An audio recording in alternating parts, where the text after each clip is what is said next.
Girls of Reddit, what is something guys shouldn't feel insecure about? Nutting quickly. I am honored, so.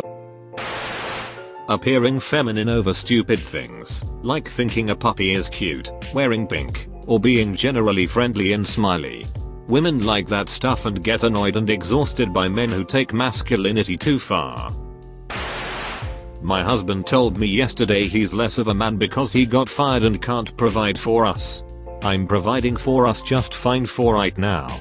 He's looking for work and has picked up more of the housework. To me, he would only be less of a man if he gave up and only played video games all day. As long as he's trying and productive, I'm happy. Many guys came into this thread looking for someone saying, pick size. Guys shouldn't feel so insecure about their body shape. You don't have to have big biceps or washboard abs in order for a girl to like you. Don't feel insecure about liking girly things. Order that fruity drink, watch that rom-com, and sing in the shower. A lot less people care than you might realize. Balding. So many guys try to hide it or even get plugs or constantly wear hats. Just keep the sides cut close, buzzed or shaved, and most women will actually think it's attractive. Being too skinny. As a formerly skinny dude, unless you have reasonable eating habits, it won't last.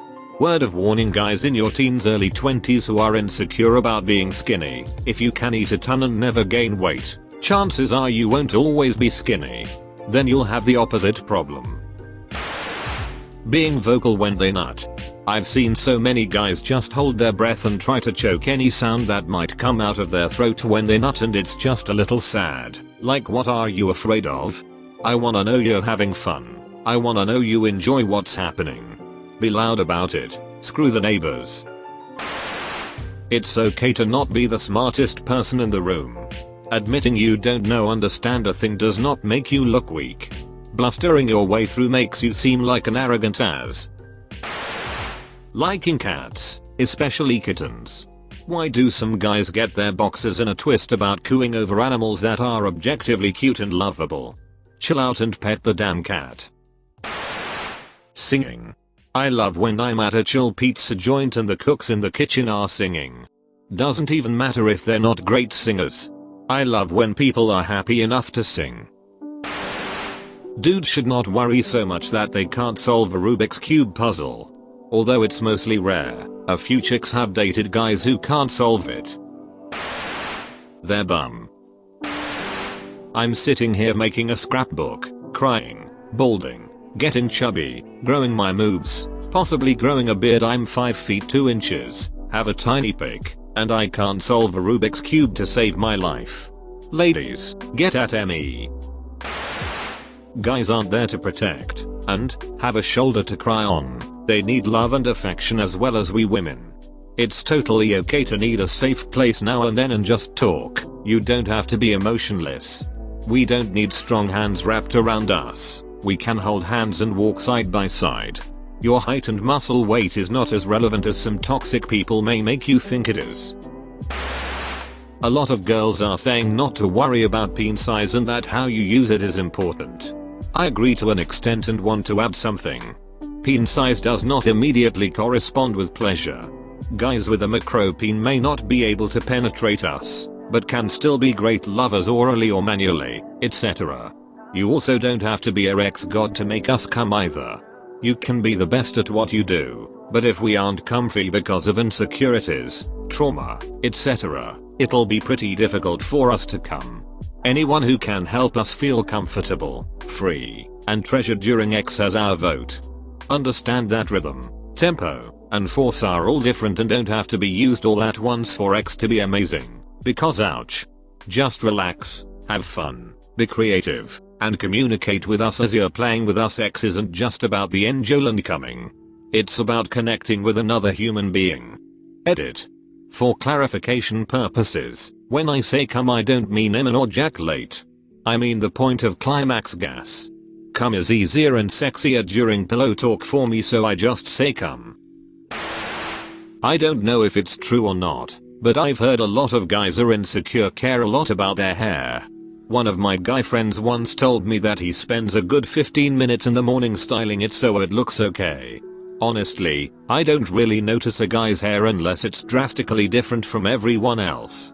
That is like buzz cut, super long, or just some wild hair. I have Native American hair. It's impossible to deal with. Too short, and it spikes out. Too long, and I look like freaking Mowgli. Women are baffled when I complain about it. But I always get compliments when I spend an ungodly amount of time fixing it. The flip side of the comments about not being able to grow a beard. Guys shouldn't feel insecure about being hairy.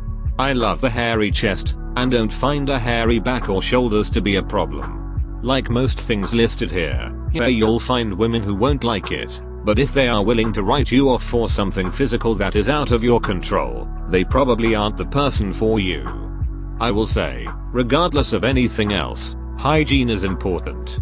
If you're hairy you might sweat more depending on the climate and how warm you run, but if you shower regularly and keep everything clean, it's all good. Edit. Yes, this includes hairy butts, backs, legs, shoulders, etc. I think the only thing I might ask someone to trim would be crazy nose hair, though that could be disguised by a mustache. A good example is actually happening right now. I'm at a pool party. Two very nice overweight guys are in the pool, but they are both wearing t-shirts to cover their guts and just standing around. Then there is a third heavy-set guy who easily has an extra 40 pounds on the other two guys. He is shirtless, having the time of his life, playing with a band in the pool basketball game and cracking jokes. He is way more attractive to the girls because he isn't ashamed of his body and exudes confidence. Should all three lose weight? Sure, most of us should. But don't stop having fun because you are ashamed of yourself. Live your life and have fun. This is very attractive to all people. Just my opinion. I'm a middle-aged woman and I think I have a bit of wisdom about things like this. I've seen some it. Crying. It can be so difficult to do. I didn't cry for probably 10 years. Due to getting told my entire life men don't cry, suck it up princess, by every other man in my life. After 2 years of allowing myself to feel, the one thing that broke my crying dry streak was my cat dying. That was the only thing in 10 years that managed to move me to tears. Thankfully I'm getting better. Edit. I'd like to thank everyone who replied with their own stories and pasts. It really shows me that I'm not the only one who feels this way went through this. I didn't reply to most of you. There were a lot of you. But I read all your posts and want to say this. It took medication and years for me to be at this point. I encourage those of you still suffering to look into getting help for your anxieties and depression, because I'm seeing a lot of that in the replies, and likewise I suffer both. Medication is the greatest thing I've ever done and has been the catalyst for me being able to progress this far. Thank you all for your replies and good luck in your own stories. They should stop feeling insecure about showing emotion, especially in a relationship.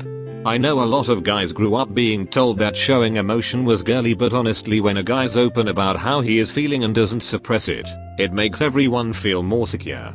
When the girl feels like she's the only one who has real feelings in the relationship, then it's hard to trust the guy, and the guy often feels misunderstood as he isn't conveying what he wants to.